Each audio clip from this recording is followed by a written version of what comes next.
കുട്ടിയുടെ തുടർ ചികിത്സാ സംബന്ധമായിട്ടുള്ള കാര്യങ്ങളെല്ലാം ആരോഗ്യവകുപ്പ് അധികൃതർ തീരുമാനമെടുത്ത് കൈക്കൊള്ളേണ്ട കാര്യമാണ്. അത് നമ്മളതിലേക്ക് അഭിപ്രായം പറയുന്നത് ശരിയായ കാര്യമല്ല.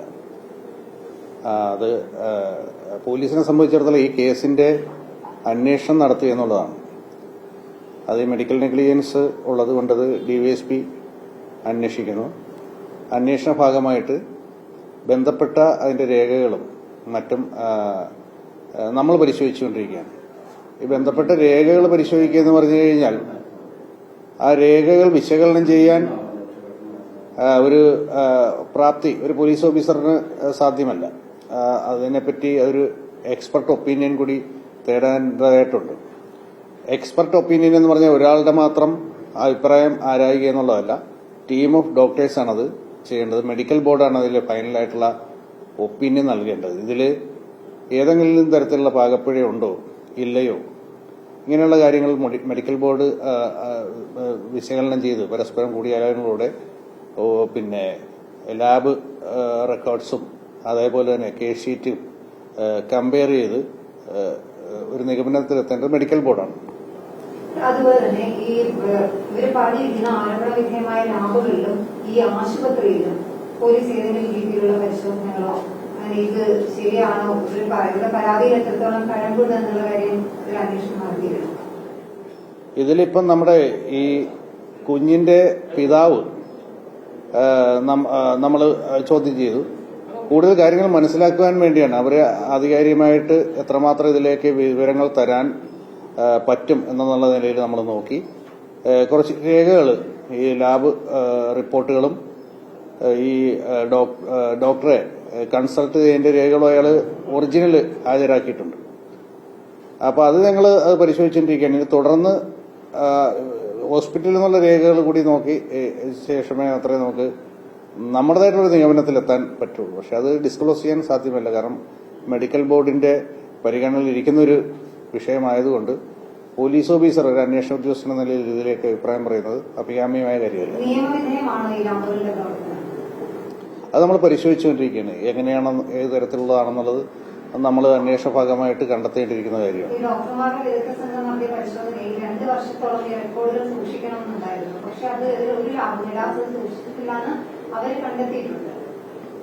ഈ മെഡിക്കൽ സംഘം അവിടെ പരിശോധന നടത്തി മറ്റ് ഒരു അന്വേഷണം നടത്തി. ആ അന്വേഷണത്തെ അടിസ്ഥാനമാക്കിക്കൊണ്ട് നമ്മൾ മുന്നോട്ട് പോകുക എന്ന് പറഞ്ഞു കഴിഞ്ഞാൽ അതൊരു മുൻവിധിയോടുകൂടിയുള്ള കാര്യമാണ്. ഇവിടെ പോലീസിന്റെ ആയിട്ടൊരു അന്വേഷണം നടക്കുന്നു. അവിടെ അതേ രീതിയിലൊരു വകുപ്പ് തല എൻക്വയറി നടക്കുന്നു. ആ വകുപ്പ് തല എൻക്വയറിയിൽ എന്തൊക്കെയാണ് കാര്യങ്ങളെന്നുള്ളത് പരിശോധിച്ചിട്ട് അതിന്റെ അടിസ്ഥാനത്തിൽ ഈ കേസിന്റെ അന്വേഷണം മുന്നോട്ട് കൊണ്ടുപോവുക എന്ന് പറയുന്നത് പ്രെജുഡീഷ്യൽ ആയിട്ടുള്ള കാര്യമാണ്. അത് അന്വേഷണത്തെ അത് ബാധിക്കും. അത്തരത്തിൽ നമ്മളത് ചെയ്യുന്നില്ല. നമ്മുടെ അന്വേഷണം സെപ്പറേറ്റ് ആയിട്ട് നമ്മുടേതായിട്ടുള്ള നിഗമനങ്ങളോടുകൂടിയും നമ്മളുടേതായിട്ടുള്ള ഫൈൻഡിങ്സോട് കൂടി മുന്നോട്ട് പോവുകയാണ്. അതാണ് ശരിയായ കാര്യം. അന്വേഷണ ഭാഗമായിട്ട് അതെല്ലാം നമ്മൾ ചെയ്യേണ്ടതാണ്. അത്തരത്തിലുള്ള കാര്യങ്ങൾ ചെയ്യേണ്ടിയിരിക്കുന്നു. സമീപകാലങ്ങളിൽ നിരവധി പരാതികൾ ഈ ഒരു മെഡിക്കൽ മേഖലയുമായി ബന്ധപ്പെട്ട് വന്നിട്ടുണ്ട്. ഡോക്ടർമാർക്കെതിരെ ചികിത്സാ പിഴവ് എന്ന തരത്തിലേക്ക്. അപ്പോൾ ഇതിലേക്ക് അന്വേഷണങ്ങൾ ഏതെങ്കിലും ഒരു കേസിൽ ആർക്കെങ്കിലും ഒരു നടപടിയിലേക്ക് എത്തിയിട്ടുണ്ടോ? സമീപകാലത്ത് ഉള്ള ഇപ്പൊ ഈ അന്വേഷണത്തിൽ ഇവിടെ അന്വേഷണത്തിലുള്ള കാര്യമുണ്ട്. അതെല്ലാം മെഡിക്കൽ ബോർഡ് രൂപീകരിച്ച് കോൺസ്റ്റിറ്റ്യൂട്ട് ചെയ്യേണ്ട കാലതാമസം ഉണ്ടാകുന്നുണ്ട്. എന്റെ അറിവിൽ ആലപ്പുഴയിൽ അത്തരത്തിൽ ഒരു കുറ്റം ചാർത്തിക്കൊണ്ടുള്ള സംഗതിയിലേക്ക് എന്റെ അന്വേഷണത്തിലുള്ള കേസുകളുടെ കാര്യത്തിലൊന്നും വന്നിട്ടില്ല. പരിഗണനയിലിരിക്കുന്ന വിഷയം മെഡിക്കൽ ബോർഡിന്റെ പരിഗണനയിലിരിക്കുന്ന വിഷയമാണത്. പഴവേലി സ്വദേശി ആശാ ശരത് എന്ന് പറയുന്ന ഒരു ലേഡി 32 വയസ്സായിരുന്നു. ഇപ്പൊ 10 മാസമായി മരിച്ചിട്ട്. അവരുടെ ഹസ്ബൻഡ് ഇവിടെ ഈ സാറിന് പരാതി തന്നിരുന്നു. ഞങ്ങൾ ഇവിടെ നിന്ന സമയത്താണ് വന്നത്. അവരുടെ പോസ്റ്റ്മോർട്ടം റിപ്പോർട്ടിൽ സങ്കീർണതകൾ ശസ്ത്രക്രിയക്കിടയിൽ സങ്കീർണതകൾ ഉണ്ടായിരുന്നു. പ്രസവം നിർത്താനുള്ള ലാപ്രോസ്കോപ്പി ചെയ്യുന്നതിനിടയിൽ ശസ്ത്രക്രിയക്കിടയിൽ സങ്കീർണതകൾ ഉണ്ടായി. അത് ഹൃദയാഘാതത്തിന് കാരണമായി. അങ്ങനെയായിരുന്നു പോസ്റ്റ്മോർട്ടം റിപ്പോർട്ടിൽ. പക്ഷെ എന്താണ് സങ്കീർണത എന്ന് ഇതുവരെ അവർക്ക് വീട്ടുകാർക്ക് ആരും പറഞ്ഞു കൊടുത്തിട്ടില്ല. ഫോറൻസിക് റിപ്പോർട്ട് ഉടനെ കിട്ടുമെന്ന് പറഞ്ഞു. പക്ഷെ ഈ അടുത്ത കാലത്ത് വന്നു എന്നവർ പറയുന്നുണ്ട്. പക്ഷെ അതിന് വിദഗ്ധ സമിതി യോഗം ചേർന്നിട്ടില്ല എന്ന് പറയുന്നുണ്ട്. പക്ഷെ അങ്ങനെ ഒരുപാട് പരാതികൾ ഇതൊന്നും ഈ ഒരു വർഷത്തിനിടയ്ക്ക് 4-5 കേസ് കളക്ടർ ആശുപത്രിയിലെ മണ്ഡലത്തിലൂടെ ഇങ്ങനെ ചികിത്സാ പിഴവ് മൂലം സംഭവിച്ചിട്ടുണ്ട്. ശരിക്കും പോലീസിന്റെ ഭാഗത്തുനിന്ന് ഒരു അന്വേഷണം ഉണ്ടാകാത്തത് കൊണ്ട് ഇതിൽ പ്രതിസ്ഥാനത്ത് വരുന്ന ആളുകൾ രക്ഷപ്പെടുകയും ചെയ്യുന്നത്. അല്ലാതെ ഇപ്പൊ പറഞ്ഞത് ഈ പോലീസിന്റെ ഭാഗത്തുനിന്ന് അന്വേഷണം വരാതെ കൊണ്ടെന്നല്ല, പോലീസിന്റെ അന്വേഷണങ്ങൾ ഏറെക്കുറെ അത് തീർന്നിരിക്കുകയാണ്. ഇതേപോലെ മെഡിക്കൽ ബോർഡ് രൂപീകരിച്ച് അതിലൊരു ഒപ്പീനിയൻ പറയേണ്ട ഒരു താമസം മാത്രമേ ഉള്ളൂ. അത് കൂടി മുഖവിലക്കെടുത്തുകൊണ്ടാണ് നമ്മൾ അന്വേഷണം വൈൻഡപ്പ് ചെയ്ത് നടപടികൾ സ്വീകരിക്കേണ്ടത്. ആ ഒരു കാലത്ത് പോലീസിന്റെ ആയിട്ടുള്ള ഒരു അനാസ്ഥയോ ഉദാസീനതയോ ഇതിൽ ഇല്ല. ബാക്കിയുള്ള കാര്യങ്ങൾ നിങ്ങൾ ഈ ചോദിക്കുന്ന ചോദ്യങ്ങൾ അത് നമുക്ക് ബാധകമല്ല. അത് ആരോഗ്യവകുപ്പുമായിട്ട് ബന്ധപ്പെട്ട ഒരു മറുപടി പറയേണ്ട കാര്യങ്ങളാണ്.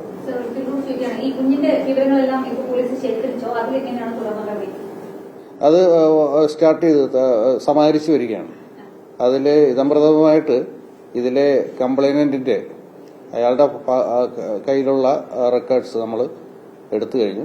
ഇനി അതൊന്ന് ക്രോസ് ചെക്ക് ചെയ്യണം, എന്താണ് സംഭവിച്ചെന്നുള്ളത്. ബന്ധപ്പെട്ട അത് ചികിത്സയ്ക്ക് വിധേയമാക്കിയവരുടെ ഡോക്ടേഴ്സിന്റെ ഒപ്പീനിയൻ കൂടി കേൾക്കേണ്ടതായിട്ടുള്ള കാര്യമുണ്ട്. അതുപോലെ MCHലും അതേ രീതിയിൽ അന്വേഷണം നടത്തേണ്ടതായിട്ടുണ്ട്. ഇല്ല, അത് ചോദ്യം ചെയ്തിട്ടില്ല. അത് അന്വേഷണമായിട്ട് ചെയ്യേണ്ട കാര്യങ്ങളാണ്, അതെല്ലാം ചെയ്യുന്നതാണ്. അതെ, തീർച്ചയായും. വിദഗ്ധ സംഘം അന്വേഷിച്ച് റിപ്പോർട്ട് സമർപ്പിക്കുന്നുണ്ടല്ലോ, അതുകൂടി പോലീസിന്റെ പരിഗണനയിൽ വരുന്ന കാര്യമാണോ അതോ? അല്ല, അത് മറ്റൊരു എൻക്വയറിയാണ്. അത് ഇതുമായിട്ട് നമ്മൾ കൂട്ടിക്കൊടുക്കുന്നില്ല. ഇല്ല, നമുക്കതിന് സെപ്പറേറ്റ് ആയിട്ട് നീങ്ങേണ്ട ഒരു കാപ്പബിലിറ്റി നമുക്കുണ്ടല്ലോ. അന്വേഷണ സംഘം എന്നല്ല, അന്വേഷണ ഉദ്യോഗസ്ഥൻ എന്ന നിലയിൽ നമുക്ക് സ്വതന്ത്രമായിട്ടുള്ള കാഴ്ചപ്പാടും സ്വതന്ത്രമായിട്ടുള്ള ഒരു പ്രവർത്തനം ഉണ്ടല്ലോ. അപ്പൊ അതിനെ മുഖവിലൊക്കെ എടുത്തുകൊണ്ട് അതിനെ അടിസ്ഥാനമാക്കിക്കൊണ്ട് ഈ അന്വേഷണം മുന്നോട്ട് പോയി എന്ന് പറഞ്ഞു കഴിഞ്ഞാൽ അത് അഭികാമ്യമായ കാര്യമല്ല. അല്ല, അത് നമ്മളത് അന്വേഷണ ഭാഗമായിട്ട് ചെയ്യേണ്ട. ഇപ്പൊ അത് മുൻകൂട്ടി പറയുന്നത് ശരിയായ കാര്യമല്ല. അത് എന്താണ് അത് അന്വേഷണത്തിലൂടെ വെളിവാകുന്നത്, അതിനനുസൃതമായ വകുപ്പുകളും മറ്റും ചേർക്കുകയോ ചേർക്കാതിരിക്കുകയോ ആ രീതിയിൽ മുന്നോട്ട് പോകുന്നതാണ്. ഇന്നലെ അദ്ദേഹത്തെ കൂടുതൽ കാര്യങ്ങൾ നമ്മൾ ചോദിച്ചു മനസ്സിലാക്കിയിട്ടുണ്ട്. ഇനിയും ആവശ്യമാണെന്ന് തോന്നുന്ന ഘട്ടത്തിൽ ചെയ്യുന്നതാണ്.